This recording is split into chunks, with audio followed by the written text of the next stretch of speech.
सुप्रभात दोस्तों, good morning friends. Once again, you all are welcome on Online Education Center Chandan Raj. So friends, as we have started the chapter French Revolution from the last two video, and in the last video we have seen till the growing of middle class in vices and into privileges. हमने पिछले video में देखा था कि किस प्रकार से France में जो है एक मिडिल क्लास का उदय हुआ और ये जो थे प्रिविलेजेस के खिलाफ थे. तो स्टूडेंट्स, सो फ्रेंड्स, और आज के इस वीडियो में हम लोग उससे आगे पढ़ेंगे, उससे रिवोल्यूशन कैसे हुआ, लोग प्रोटेस्ट करने लगे थे, उनमें जो था विरोध का किरण जग चुका था उनके अंदर. वे लोग अब जागरूक हो चुके थे और ये सब जो किए थे मिडिल क्लास के लोगों ने किया था, लोगों को जागरूक किया था. और हमने दो फिलोसफर के बारे में पढ़ा था. ये फिलोसफर थे जीन जैक्स रूसो और जोहो लॉक. तो ये दोनों फिलोसफर थे जिन्होंने लोगों में एक प्रकार से अलग जगाई थी स्टेट डिवीज़न को हटाने के लिए. तो फ्रेंड्स, आज के वीडियो में हम लोग उससे आगे पढ़ेंगे कि किस प्रकार से लोगों ने रिवोल्ट किया, उन लोगों ने रिवोल्यूशन स्टार्ट किया. और हाँ फ्रेंड्स, अगर आप हमारे पिछले दोनों वीडियो देखना चाहते हैं तो मैंने डिस्क्रिप्शन में उसका लिंक दे दिया है, आप लोग वहाँ से देख सकते हैं. तो फ्रेंड्स चलिए अब आज का वीडियो स्टार्ट करते हैं. और हाँ फ्रेंड्स, वीडियो स्टार्ट करने से पहले मुझे मैं जो हूँ आप लोगों से गुजारिश करता हूँ कि अगर आपको वीडियो पसंद आए तो इस चैनल को लाइक करें, शेयर करें और अपने दोस्त और इससे क्या करें, इस चैनल को सब्सक्राइब कर दें ताकि आपको हमारे सारा लेटेस्ट वीडियो अपडेट सबसे पहले आपको मिल सके. और इसी के साथ आज का वीडियो मैं स्टार्ट करता हूं. और यहाँ पर आज का जो टॉपिक है account of lived experience in the old regime. तो आज हम लोग पढ़ने वाले हैं कि जो लोग थे वे लोग जो ओल्ड रिजाइम टर्म है जो कि 1789 से पहले के फ्रांस के बारे में बताए. जो लोग 1789 से पहले के फ्रांस के बारे में हैं उन्हें ओल्ड रिजाइम कहा जाता है. 1789 से पहले जैसा फ्रांस था वैसे फ्रांस को ओल्ड रिजाइम कहा जाता है. सो फ्रेंड्स, यहाँ पर जो है सबसे फर्स्ट पैराग्राफ है. George Danton, who later became active in revolutionary politics, wrote to a friend in 1793 looking back upon the time when he had just completed his study. इनसे यहाँ पर जो है एक जॉर्ज डांटन है, ये क्या थे, एक एक्टिव रिवोल्यूशनिस्ट से, एक एक्टिव क्रांतिकारी थे जिन्होंने क्या किया, जिन्होंने बाद में क्रांति में एक्टिव, बाद में रिवोल्यूशन में एक्टिव हो गए. और उन्होंने अपने 1793 में उन्होंने अपने एक दोस्त को कुछ लिखा था. उसमें उन्होंने क्या लिखा था इसके बारे में हम लोग पढ़ेंगे. Looking back upon the time when he had just completed his studies. उन्होंने अपने दोस्त के बारे में उस समय लिखा था जब उन्होंने अपना स्टडी जो था, जब उन्होंने अपना पढ़ाई कंप्लीट कर लिया था. तो फ्रेंड्स, हम लोग यहाँ पर देख रहे थे कि जो जॉर्ज डांटन थे उन्होंने अपने एक फ्रेंड को अपने पास्ट में जब स्टडी कंप्लीट कर चुके थे उसके बारे में बता रहे थे, एक लेटर लिख रहे थे, इस प्रकार से कुछ लिख रहे थे अपने फ्रेंड को. तो उन्होंने लिखा था I was educated in the residential college of Plessis. मतलब ये जो थे प्लेसिस के एक आवासीय कॉलेज में वो जो थे वहाँ से उन्होंने पढ़ा था, वहाँ पर वे एजुकेटेड हुए थे. There I was in the company of important man. और उस कॉलेज में थे वे एक महत्वपूर्ण पर्सन का रोल निभाते थे. Once my studies ended. एक बार मेरा जब स्टडी इंड हो गया, उनका जब स्टडी समाप्त हो गया, I was left with nothing. तब उन्हें जो था वे जब उस कॉलेज को छोड़े तो उन्हें कुछ नहीं मिला.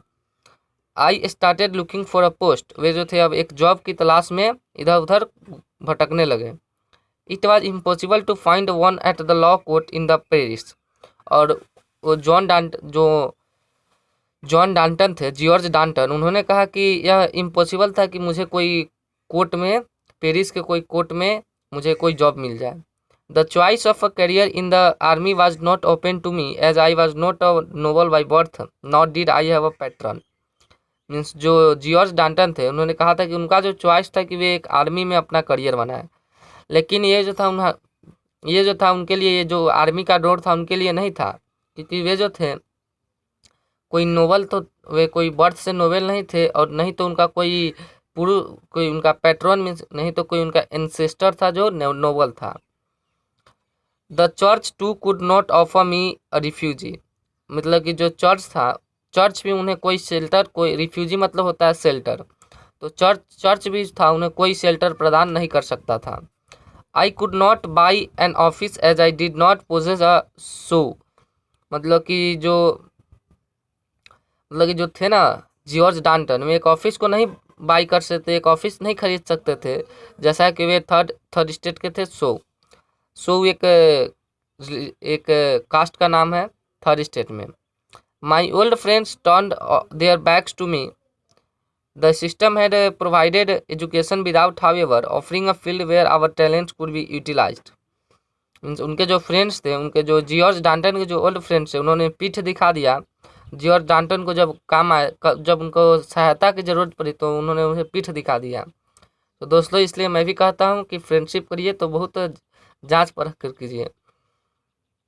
The system had provided us with an education without however, जो वहाँ का जो सिस्टम था, उन्होंने जॉर्ज डाल्टन को तो एजुकेशन प्रोवाइड किया बिना किसी भेदभाव के, और उन्होंने जो था उन्हें एक ऐसा फील्ड प्रदान किया जहाँ पर उनका जो टैलेंट का यूटिलाइज्ड हो सके। तो ये जो था, क्या जॉर्ज डाल्टन ने यहाँ पर बताया था कि उनके साथ इन्होंने अपना आप बीती सुनाया था कि ये जब थर्ड स्टेट में था तो उन्हें क्या क्या भेदभाव, क्या क्या उन्हें डिस्क्रिमिनेशन को झेलना पड़ा। और यहाँ पर एक सेकेंड पैराग्राफ में है, an English man Arthur Young travel through France during the years from 1787 to 1789।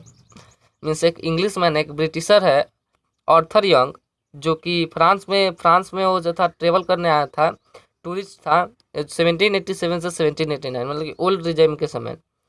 Road detailed description of his journey, उसने जो था अपने जर्नी का एक डिस्क्रिप्शन लिखा था डिटेल में। ही often commented on what he saw, और उसने जो था जो था आर्थर ने देखा, जो उस इंग्लिश मैन ने देखा, उसने जो था उस पर कमेंट किया था। He who decided to be served and waited upon by slaves, ill-treated slaves at that, must be fully aware that by doing so he is placing his property and his life in a situation which is very different from that would be in had he chosen the service of free and well-hated man. उसने लिखा कि वो जो था निश्चय किया कि वो जो है एक स्लेब्स द्वारा उसे सर्व किया गया, और वहाँ पर उसने देखा कि स्लेब्स के साथ कितना बुरा बर्ताव किया जा रहा है। और जो था कि उन्होंने लिखा कि उन स्लेवों को अवेयर होना चाहिए था, वे अवेयर नहीं थे कि वे जो है एक ऐसे, वे अपना एक प्रॉपर्टी को, वे अपना लाइफ को इस सिचुएशन में जी रहे हैं जो कि दूसरों से बहुत अलग था। और वे जो थे एक फ्री सर्विस को, उन्होंने एक फ्री सर्विस किया था, और एक फ्री सर्विस था, एक वेल मतलब एक धनी आदमी के पास था, और जो स्लेव था वो फ्री सर्विस कर रहा था। And he who chooses to dine to the accompaniment of his victim's groans could not complain if during a riot his daughter gets kidnapped or his son throat it slit। Mean जो अंग्रेज था Arthur young, उन्होंने कहा कि वो जो था उसके जो विरोध भी नहीं कर सकते थे, क्योंकि उनका जो एक दंगा में जो थी उनकी बेटी को किडनैप कर लिया गया था, एक दंगा में उनकी बेटी को किडनैप कर लिया गया था, और उनके सन को क्या था, मार दिया गया था। और यहाँ पर है यहाँ पर कुछ क्वेश्चन है, आप लोग स्वयं से कर लीजिएगा, अगर आप नहीं कर पाएंगे तो हमें कमेंट में बताइएगा, और मैं अगले वीडियो में इसका आंसर आपको दे दूंगा। हम लोग आगे बढ़ते हैं। तो अब है फ्रेंड्स आउटब्रेक ऑफ रिवॉल्यूशन। हम लोग इसी का इंतजार कर रहे थे। क्या topic? Outbreak of revolution. Outbreak of revolution means एक बहुत ही मज़ेदार टॉपिक है, और ये जो है फ्रेंच के लोगों के लिए फ्रेंच के लोग इसमें कितना उत्साहित होंगे, ये फ्रेंच के लोग ही जानते होंगे। सो यहाँ पर है आउटब्रेक ऑफ रिवॉल्यूशन मीन्स कैसे रिवॉल्यूशन का जो प्रकोप था वे कैसा था। तो अब है Louis 16 had to increase taxes for reasons you have learn in the previous section. Means Louis 16 को जो था उसे टैक्स बढ़ाना था, और उसका जो रीजन था हमने पीछे पढ़ लिया है, क्या रीजन था। और यहाँ पर जो रीजन था कि फ्रांस के ऊपर बहुत सारा कर्ज वर्ज किया हुआ था, और जो उनका जो कर्ज फ्रांस को जो दिया था, वहाँ के जो थे वहाँ के जो लैंडलॉर्ड थे, वे जो थे लेंडर लोग जो थे इंटरेस्ट का 10% ज़्यादा मांगने लगे थे। और वहाँ पर क्या था, और फ्रांस को कर्ज चुकता करना था। और वहाँ पर जो इतनी बुरी स्थिति हो गई थी कि फ्रांस के जो रोज़मर्रा का है, जो डेली लाइफ, जो कि डेली लाइफ का एक पार्ट था, वो भी कोर्ट, यूनिवर्सिटी, ये सब, उसका भी खर्चा नहीं चल पा रहा था फ्रांस के राजा से। तब how do you think he could have gone about doing this, means आप क्या सोचते हैं कि जो लुई 16 है वो उसे कैसे किया होगा, किस प्रकार टैक्स बढ़ाया होगा। In France of the old regime the monarch did not have the power to impose tax according to his will alone, means France का जो ओल्ड रिजाइम का रूल था, ओल्ड रिजाइम मीन्स 1789 से पहले का जो फ्रांस था। ये ओल्ड रिजाइम क्या है, इसको आप क्लियर कर लीजिए, वर्ड अभी बहुत बार आने को है। ओल्ड रिजाइम क्या है, फ्रांस बिफोर 1789। 1789 से पहले फ्रांस कैसा था, इसके बारे में हम लोग इस ओल्ड रिजाइम को कह रहे हैं, ठीक है। तो ओल्ड रिजाइम है, in France of the old regime the monarch did not have the power to impose taxes according to his will alone, means जो ओल्ड रिजाइम का जो रूल था, ओल्ड रिजाइम का जो मोनार्क का जो रूल था, उसमें था कि जो एक वहाँ का जो राजा है, वहाँ का जो किंग है, वो जो था एलोन अपने ही अकेले जो है वो टैक्स नहीं बढ़ा सकता था। Rather, he had to call a meeting of the States General which would then pass his proposal for new taxes। और इसमें तो था कि अगर टैक्स बढ़ाना है अगर किंग को, तो उसे एक सारे स्टेट्स के लोगों का जनरल मीटिंग बुलाना पड़ता था। और वे लोग जो थे, वे लोग अगर उस टैक्स को, प्रपोजल को पास कर दिए, तब टैक्स बढ़ाया जाएगा, नहीं तो नहीं बढ़ाया जाएगा। तो सारे स्टेट से एक पर्सन आते थे। तो मैं आपको आगे का स्टोरी बता रहा हूँ। देखिए, सारे स्टेट से एक पर्सन आते थे।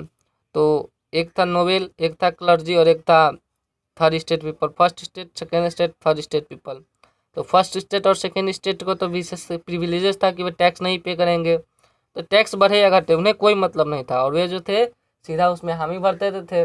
और यहाँ पर बहुमत हो जाता था फर्स्ट स्टेट और सेकेंड स्टेट का, क्योंकि 3 में से 2 वोट उन्हें मिल जाता था और 1 वोट थर्ड स्टेट का, एक ही पीपल होते थे। तो फर्स्ट स्टेट और सेकेंड स्टेट को कोई दिक्कत नहीं होता था। और ये लोग जो थे, ये लोग डायरेक्ट किंग राजा का जो है हामी भरते थे। और इसका सारा जो है, सारा जितना कर्ज बढ़ता था, वे सारा जो है थर्ड स्टेट को चुकाना पड़ता था। और थर्ड स्टेट क्या था, एक बर्डन में आ गया था। हम लोग एक प्रकार से कह सकते हैं कि फ्रांस को थर्ड स्टेट ही चला रहा था। तो इस बार जो जनरल मीटिंग हुआ, उसमें फ्रांस के जो थर्ड स्टेट के लोग थे, उन्होंने एक नहीं, उन्होंने बहुत सारे लोगों को गैदर कर लिया। कहाँ, असेंबली हॉल में। इसके बारे में हम लोग आगे पढ़ेंगे। तो यहाँ पर है कि फ्रांस का जो रूल था, वहाँ पर जो था कि एक किंग जो है, वहाँ पर मोनार्क है, लेकिन किंग को अगर टैक्स बढ़ाना है तो उसे सबसे पहले तीनों स्टेट से अपना प्रपोजल पास कराना होगा, अपना विचार पास कराना होगा, तब वो टैक्स बढ़ा सकता है। अब यहाँ पर the state general was a political body to which the 3 states sent their representative. However, the monarch alone could decide when to call a meeting of this body. The last time it was done was in 1614। Means जो तीनों state थे, 3 general state थे, जो state general थे, तीनों state के जो general थे एक पॉलिटिकल बॉडी थे। First state, third, second state और थर्ड स्टेट का जो जनरल था, एक प्रकार से वो पॉलिटिकल बॉडी था, किंग का एक पार्ट था, जो कि तीनों स्टेट को जो है रिप्रेजेंट करता था। तीनों स्टेट का, 3 जो फर्स्ट स्टेट, सेकेंड स्टेट और थर्ड स्टेट के जो जनरल थे, वे तीनों ही अपने तीनों स्टेट को रिप्रेजेंट करते थे। वे तीनों स्टेट के रिप्रेजेंटेटिव थे वो जनरल। तो और हाँ, यहाँ पर थे which the 3 state send their representative, और तीनों स्टेट जो थे अपने जनरल को अपने रिप्रेजेंटेटिव के रूप में भेजते थे किंग के पास। However the monarch alone could decide when to call a meeting of this body. The last time it was done in 1614। Means फिर भी कुछ भी हो, लेकिन जो था टैक्स बढ़ाना है, कब उन्हें मीटिंग करना है, ये जो था किंग पर डिपेंड करता था, वो कब वो मीटिंग करेगा, किंग डिसाइड करता था। और लास्ट टाइम जो था ये 1614 में किया गया था। क्या था, 1614 में। और उसके बाद क्या है, 5 मई 1789 को अगला बार। तो आप यहाँ पर काउंटिंग कर सकते हैं कि कितने साल बाद जो था नेक्स्ट बार उन्होंने मीटिंग किया था। तो हम लोग यहाँ पर था कि लास्ट टाइम 1614 में हुआ था। तो इस पैराग्राफ में हमने क्या पढ़ा, इस पैराग्राफ में हमने पढ़ा कि जो लुईस 16 था वो अपना टैक्स बढ़ाना चाहता था, और टैक्स बढ़ाने के लिए वो किंग अकेला जो है अपने मर्जी से टैक्स नहीं बढ़ा सकता था। उसके लिए उसे तीनों स्टेट के रिप्रेजेंटेटिव से बहुमत चाहिए था। जो स्टेट का बहुमत होगा वही होगा। और इसमें जो था हमेशा फर्स्ट स्टेट और सेकेंड स्टेट को कोई दिक्कत नहीं था, थर्ड स्टेट अकेला था, तो इसलिए थर्ड स्टेट को हमेशा टैक्स पे करना पड़ता था। तो इसमें है कि किस प्रकार से टैक्स को अगर बढ़ाना है तो क्या क्या करना पड़ेगा किंग को। टैक्स बढ़ाना है तो किंग को एक असेंबली एक मीटिंग करना होगा, और उसमें जो है तीनों स्टेट के रिप्रेजेंटेटिव आएंगे, और तब जाकर जो है टैक्स बढ़ाया जाएगा अगर प्रपोजल को स्वीकार कर लिया गया तो। और उसके बाद क्या है, जो मोनार्क का जो किंग है वो जो है वही डिसाइड करता था कि मीटिंग कब करना है। और अंतिम बार जो है 1614 में मीटिंग को हेल्ड किया गया था। अब इससे आगे है, On 5 May 1789, Louis XVI called together an assembly of the States General to pass proposal for a new tax. Means 5 मई 1789 को लुईस 16 ने एक असेंबली हेल्ड किया, और जिसमें जो था स्टेट जनरल के सामने उन्होंने न्यू टैक्स को पास करने का प्रपोजल को पेश किया। मीन्स न्यू टैक्स को जो प्रपोजल को पास करना था उसका उसने विचार को रखा। The resplendent hall in Versailles was prepare to host the delegates. Means जो वर्साइल का जो पैलेस था उसका जो रेस्प्लेंडेंट हॉल था, जो वहाँ पर जो था जो मीटिंग हॉल था, उससे जो था क्या किया गया था, उसे जो है इस समय मीटिंग को होस्ट करने के लिए प्रिपेयर किया गया था। मतलब कि जिस प्रकार से होस्ट करना मतलब होता है मेज़बानी करना, और वहाँ का वर्साइल का जो पैलेस था रेस्प्लेंडेंट हॉल, वो जो था इस मीटिंग को होस्ट कर रहा था। The first and second state sent 300 representative each. First और सेकेंड स्टेट के जो लोग थे उन्होंने 300, मतलब कि दोनों स्टेट से 300 रिप्रेजेंटेटिव आए थे। Who were seated in rows facing each other on two sides, while the 600 members of the third state had to stand at the back. Means जैसा कि मीटिंग जो है वर्साइल के रेसिडेंटल हॉल में resplendent hall में हुआ था, और वो जो था प्रिपेयर किया गया था इस मीटिंग को होस्ट करने के लिए। इसमें जो था फर्स्ट स्टेट और सेकेंड स्टेट से 300 रिप्रेजेंटेटिव को भेजा गया था, और वे जो थे एक सीट पर बैठे हुए थे, एक हॉल में बैठे हुए थे एक दूसरे के सामने फेस करके। और जो थर्ड स्टेट थे उन्होंने 600 रिप्रेजेंटेटिव भेजा था। उन्हें जो था क्या था, सबके पीछे खड़ा होना था, जो सबसे पीछे खड़े थे। The third state was represented by it's more prosperous and educated members. Third state जो था वो एक वहाँ का एक प्रोस्पोरस में होता है वहाँ के धनिक व्यक्ति, एक धनी और शिक्षित मेंबर द्वारा उसका जो था जनरल को रिप्रेजेंट किया जा रहा था थर्ड स्टेट को। और peasants, artisans and women were denied entry to the assembly. और जो वहाँ के जो पीजेंट से आर्टिसन थे और वोमेन थे उन्होंने जो था असेंबली में एंट्री करने से मना कर दिया गया था। However, the grievances and the demands were listed in some 14,000 letters which the representative had brought with them. Means जो वहाँ जो थर्ड स्टेट को जो रिप्रेजेंट कर रहे थे उन्होंने अपना ग्रेवियंसेस और डिमांड्स, अपना इच्छा और वहाँ का जो वे ग्रेवियंसेस चाहते थे, जो छूट चाहते थे, उसके लिए उन्होंने 40,000 लेटर को पेश किया। वहाँ का थर्ड स्टेट का रिप्रेजेंटेटिव 40,000 लेटर 40,000 चिट्ठी को अपने साथ लाया था रिप्रेजेंट करने के लिए कि उन्हें क्या क्या ग्रेवियंसेस चाहिए और क्या क्या उनका डिमांड है। Voting in the state general in the past had been conducted according to the principle that each state had one vote. और जो था कि जो किस प्रकार से वोट होता था इसके बारे में है कि सारे स्टेट का जो वोट का जो सिद्धांत था, प्रिंसिपल में सिद्धांत यहाँ पर है, मीन्स जो प्रिंसिपल के द्वारा वो जो असेंबली को कंडक्ट किया जाता था उसमें था कि हर स्टेट को एक एक वोट का अधिकार है। This time too Louis 16 was determined to continue the same practice. और इस बार भी लुईस 16 ने सोचा कि उसी प्रैक्टिस को हम कंटिन्यू करते हैं, one state one vote. But members of the third state demanded that voting now be conducted by the assembly as a whole. लेकिन थर्ड स्टेट को लोगों ने डिमांड किया कि अब वोट जो है एक स्टेट थर्ड स्टेट के यानी कि जितना स्टेट के लोग आए हैं वे सारे लोग जो है वोट करके निश्चय करेंगे। Where each member would have 1 vote. और थर्ड स्टेट कहा था कि सारे जो जितना रिप्रेजेंटेटिव आए वे सभी वोट देंगे, और जितना भी रिप्रेजेंटेटिव है मीन्स 1%। यहाँ पे क्या दिया गया है,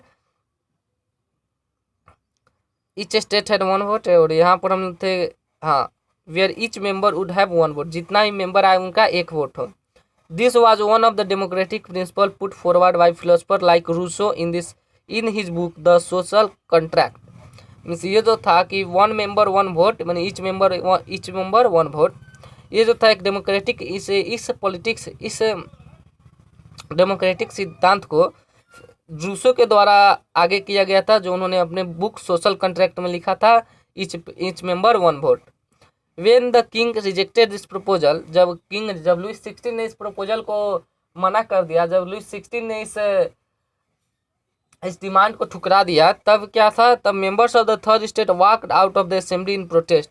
तब जो थे थर्ड स्टेट के जो मेंबर थे वे असेंबली हॉल से बाहर चले गए और प्रोटेस्ट करने के लिए कि हम जो है असेंबली में नहीं रहेंगे, वे असेंबली से बाहर चले गए। The representative of the third state viewed themselves as a spokesman for the whole French nation. और जो थर्ड स्टेट को जो रिप्रेजेंटेटिव थे, उन्होंने अपने आप को क्या कहा कि वे जो है कि सारे फ्रेंच जितना भी फ्रांस का नेशन है, फ्रांस को वे जो है फ्रांस का वे स्पोकमैन है, वे फ्रांस में वे ही बोलेंगे, मीन्स फ्रांस का स्पोकमैन वे अपने आप को देखते थे। On 20 June they assemble in the hall of an indoor tennis court in the ground of Versailles. Means 20 June को जो था लोगों ने वर्साइल पैलेस के ग्राउंड में, जिसे टेनिस कोर्ट था उसमें, वहाँ पर वे एकत्रित हुए, वे लोग वहाँ पर एकजुट हुए टेनिस कोर्ट में। They declare themselves a national assembly and swore not to disperse till they had drafted a constitution for France that would limit the powers of the monarch. Means third state के लोगों ने Versailles palace के नीचे जो tennis court था उसमें उन लोग एकत्रित हुए, और उन्होंने कहा कि उन्होंने एक शपथ लिया कि वे लोग जो है एक कॉन्स्टिट्यूशन को फ्रेम करेंगे, और उसमें जो वे लोग वहाँ के मोनार्क किंग का पावर को लिमिट करेंगे, और वहाँ से जब तक एक कॉन्स्टिट्यूशन फ्रेम नहीं हो जाएगा तब तक वे वहाँ से नहीं हटेंगे। और उन्होंने अपने आप को नेशनल असेंबली घोषित कर दिया। और थर्ड स्टेट ने क्या किया, अपने आप को नेशनल असेंबली घोषित कर दिया। फ्रेंड्स, इस डेट को 20 जून को असेंबल्ड हुए थे, इसे आप याद रखिए, ये बहुत ही इंपॉर्टेंट डेट है। इसे जो है टेनिस कोर्ट ओथ सेरेमनी भी कहा जाता है, कि ये लोग टेनिस कोर्ट में ओथ लिए थे। उन्होंने एक कसम खाया था, उन्होंने एक प्रकार शपथ लिया था कि जब तक जो वो कॉन्स्टिट्यूशन नहीं फ्रेम कर लेंगे और मोनार्क किंग का पावर को लिमिट नहीं करेंगे, तब तक वे जो है इस असेंबली हॉल से हिलेंगे नहीं, वहाँ से वे लोग एकजुट ही रहेंगे, कभी वहाँ से नहीं हटेंगे। अब है they were led by the Mirabeau and Abbe Sieyes. Means जो थर्ड स्टेट किसके द्वारा लीड किया गया था, ये जो है यहाँ पर वे जो वर्ड है यहाँ पर आ गया है, किसके द्वारा लीड किया गया था, तो यहाँ पर है मिराबियो और अबेसियस और मिराबियो के द्वारा थर्ड स्टेट को लीड किया गया था। तो फ्रेंड्स इसको जो आप अंडरलाइन कर लीजिए, third state were led by, इसको आप अंडरलाइन कीजिए, third state were led by Mirabeau and Abbe Sieyes. Means इनके द्वारा जो है थर्ड स्टेट को क्या किया गया, थर्ड स्टेट को लीड किया गया। Mirabeau was born in a noble family but was convinced of the need to do away with a society of feudal privilege। Means जो मिराबियो था वो एक नोबल फैमिली में जन्म लिया था, लेकिन वह जो था इस सिस्टम को हटाना चाहता था, वे जो ये प्रिविलेजेस था बर्थ से, ये जो था इसे हटाना चाहता था, और वे जो इस फ्यूडल प्रिविलेजेस को हटाने में वो जो था थर्ड स्टेट के लोगों का मदद कर रहा था। He brought out a journal and delivered powerful speeches in the crowds assemble at Versailles. उसने क्या था, वो जो है उसके बाद उसने एक जर्नल को ब्रॉड किया, एक आंदोलन करने लगे सभी लोग। वे लोग जो थे क्या किए, वे लोग अब भाषण देने लगे, स्पीच देने लगे, जिसमें वे लोगों को जागरूक कर रहे थे अपने आज़ादी के लिए, वे लोगों को भड़का रहे थे लड़ाई के लिए। और वे लोग थे वर्साइल में, वे लोग अपना स्पीच को डिलीवर करते थे, पावरफुल स्पीच को, मतलब कि एक जोश भर देने वाली स्पीच को वे लोग क्या करते थे, डिलीवर करते थे और ग्रुप में वहाँ पर क्राउड को असेंबल करते थे और क्राउड को क्या करते थे, क्राउड को ये लोग बताते थे, क्राउड के साथ और क्राउड में और भीड़ को वे लोग समझाते थे कि उन्हें क्या करना है, आगे क्या करना चाहिए, किस प्रकार से हमें प्रोटेस्ट करना है और किंग को किस प्रकार से लिमिट करना है, किस प्रकार से कॉन्स्टिट्यूशन बनाना है। इन सब के बारे में जो थे वे लोग वहाँ के लोगों को समझाते थे। तो फ्रेंड्स, इससे पहले कि हम लोग आगे बढ़े, यहाँ पर कुछ इंपॉर्टेंट डेट्स दिया गया है। आप लोग क्या है, इसे याद कर लीजिएगा, इसे आप नोट डाउन कर लीजिएगा। तो फ्रेंड्स, मैं आपको ये डेट्स बता देता हूँ, ये डेट्स क्या क्या है। तो फ्रेंड्स, यहाँ पर ये डेट्स हैं। तो फ्रेंड्स, तो ये डेट्स यहाँ पर दिए गए हैं, देखिए।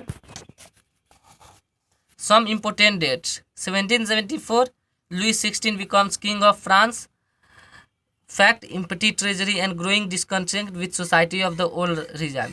मीन्स 1774 में क्या, लुई 16 वहाँ का एक राजा बना और उसे जो है एक खाली खजाना मिला। और जिस समय वो किंग बना उस समय क्या था, लोगों में असंतोष फैला हुआ था।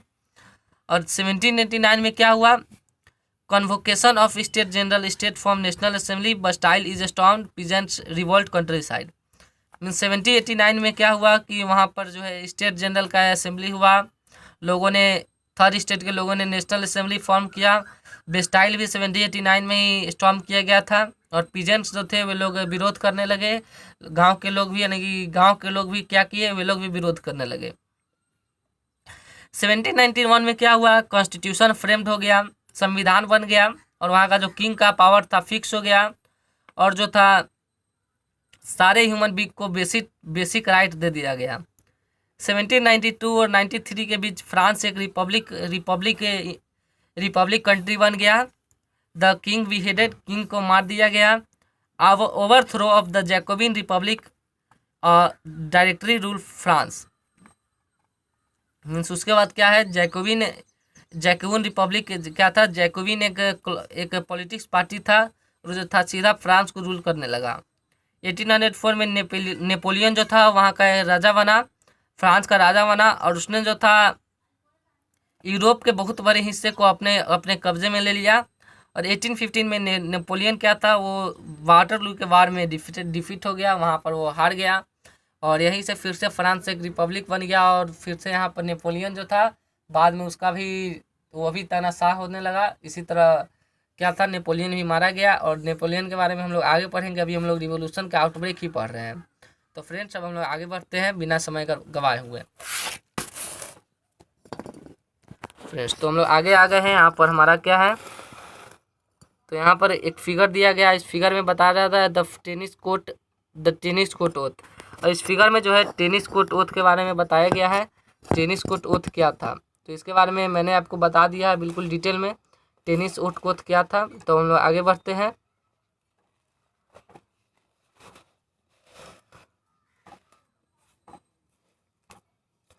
अबेसियट्स ओरिजिनली अ प्राइस्ट, अबेसियस जो था वो जो थर्ड स्टेट का लीडर था, जैकोबिन्स और अबेसियस, ये लोग जो क्या था, ये जो जैसा कि आपने पढ़ा कि जो मिराबिल था वो जो एक नोबल था, बट उन्हें प्रिविलेजेस मिला था लेकिन वो इसके विरोध था, इसलिए उसने इसका खंडन किया।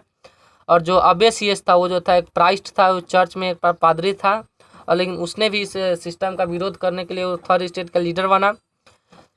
और जो वो था अबेसियस, वो लिखता था, he wrote an influential pamphlet called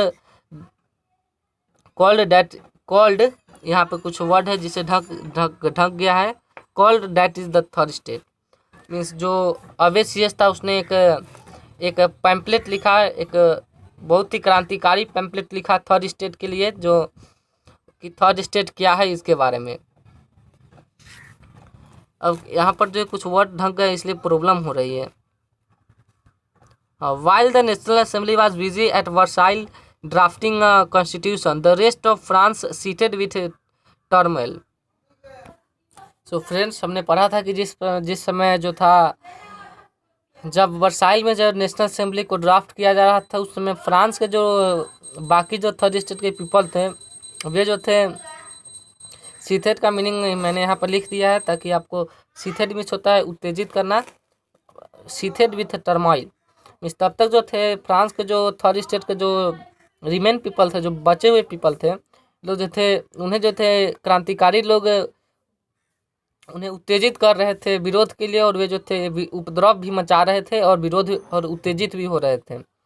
असर असर a severe winter meant a bad harvest means जब बहुत ही भयानक ठंड पड़ी। सो फ्रेंड्स, तो हम लोग क्या देख रहे थे कि जब फ्रांस में जब नेशनल असेंबली जब कॉन्स्टिट्यूशन को फॉर्म कर रही थी वर्साइल में, तब जो फ्रांस के जो बाकी रिमेन पीपल थे, वे लोग उत्तेजित होकर उपद्रव करते हुए विरोध कर रहे थे तब तक। और उसी समय था एक severe winter meant a bad harvest. Severe का मीनिंग क्या होता है? सीवर का मीनिंग होता है बहुत ही कठोर, तीक्ष्ण, घोर, कष्टदायक। मीन्स बहुत ही तीक्ष्ण ठंड पड़ा, बहुत ही घोर ठंड पड़ा, जिससे हार्वेस्ट जो था, जो वहाँ का जो फसल था, बुरी बुरी तरह से प्रभावित हुआ। वहाँ का जो फसल का उत्पादन था एक बार फिर से नहीं हुआ, और ख़राब उत्पादन होने के कारण जो वहाँ का जो स्टेपल फूड ब्रेड होता है, उसका जो प्राइस था वो बहुत ही ज़्यादा बढ़ गया। और जो the price of bread rose often bakers exploited situation means वे लोग जो बेकर्स थे, जो वे लोग बनाते थे, जो बेकरी करते थे, वे लोग जो ब्रेड बनाते थे, उनका भी सिचुएशन बहुत ख़राब हो गया था। एंड हॉर्डेड सप्लाईज, और जो वहाँ पर जो सप्लाई होता था, जो संचय वहाँ पर हॉर्डेड मीन्स होता है इकट्ठा करना, संचय करना। जो संचयित ब्रेड जब था, संचयित मीन जो इकट्ठित ब्रेड जो था उसका, और वहाँ के जो बेकर्स जो थे, वहाँ के जो लोग ब्रेड बनाते थे, उनका भी कंडीशन बहुत ख़राब हो गया था। After spending hours in long queues at the bakery means जब जब फूड का प्रोडक्शन कम हुआ, जब फूड का प्रोडक्शन कम होने लगा तो क्या था, जो स्टॉक में जो उनका ब्रेड था वो भी अब कम होने लगा था। और जो लोग थे वे जो थे अब खरीद रहे थे क्या, जो बेकरी में जो थे वे लोग ब्रेड को खरीद रहे थे, तो वुमेन्स को जो खरीदते थे उसे बहुत समय तक बहुत ही लंबे कतारों में खड़ा पड़ा। After spending hours in long queues means वहाँ का जो वुमेन्स थी, वहाँ पर जो लोग थे, वे लोग अगर बेकरी में वे लोग बहुत ही घंटों तक लाइन में खड़ा रहते थे ब्रेड लेने के लिए। इससे जो क्या था, वहाँ के जो crowd of angry women storm into the tropes means जब इस प्रकार घंटों खड़ा रहने से जो था वुमेन्स को और वर्क होता है, तो वे लोग जो थे बहुत ही एंग्री हो जाती थी, और इसी प्रकार वे लोग बहुत ही एक बार एंगर हो गई, बहुत ही एंग्री हो गई, बहुत ही गुस्सा में आ गई। और एक वुमेन का ग्रुप, एक महिलाओं का एक भीड़ जो था, वो जो था वहाँ का जो ट्रूप्स था उसमें टूट पड़ी। वे लोग जो था वहाँ का ट्रूप्स था उन पर टूट पड़ी, उन्हें मारने लगी। एट द सेम टाइम, और उसी समय था, किंग क्या था, वहाँ का जो राजा था, उसने अपने सैनिकों को ऑर्डर दे दिया कि वे पेरिस में घूमें, कि पेरिस में वे घूमने लगे, इधर उधर अपना पेट्रोलिंग करते रहे, गश्ती करते रहे। और 14 July the agitated crowd storm and destroy the Bastille. और 14 जुलाई 1789 को जो वहाँ का जो भीड़ था उसने क्या, उत्तेजित, एजिटेटेड मीन्स होता है उत्तेजित मीन्स बहुत ही उतावला था, बहुत ही गुस्से में थे। वे लोग क्या किए, भीड़ ने जो बेस्टाइल एक पैलेस था, बेस्टाइल को उन्होंने उसे स्टॉर्म कर दिया, उसे जला दिया। The countryside rumours spread from villages to villages that